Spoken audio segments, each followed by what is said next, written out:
Hello everyone, welcome back to my another blog Koel's lifestyle. তো তোমরা সবাই কেমন আছো অবশ্যই একটা কমেন্ট করে জানিও।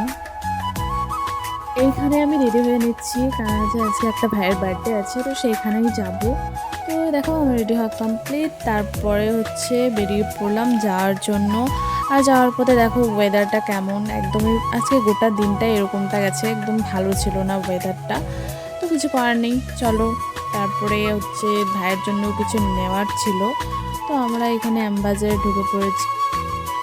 তো এখানে এসে তো দেখছিলাম কোনটা নিলে ভালো হয়। তো যাই হোক, তারপরে এদিকে ভাইও দেখো ওর জন্য টুকটাক কিছু দেখছিল, আর এদিকে দেখো রান্নাঘরের জিনিসপত্রগুলো দেখতেই মানে ভালো লাগে, এইসব জিনিস আর কি নিতে ইচ্ছে করে। তো আজকে আর নিলাম না, ছাড়ো, তো অন্যদিন কোনো দিন নেবো। আজকে তো এই যে ভাইয়ের জন্য গিফট নিলাম, তারপরে আমার ভাই কিছু একটা নিল ওর জন্য। তারপরে ওখান থেকে বেরিয়ে পড়লাম, আসলাম এই যে দেখো বার্থডে এখানে। এখানে আসার পর অনেকক্ষণ বসেও ছিলাম। তারপরে দেখো এখন হচ্ছে কেক কাটবে, আর ওই ভাইটা, ছোট ভাইটা দেখো কি নাচা শুরু করেছে। তো যাই হোক, এদিকে দেখো এখন কেক কাটছে ও।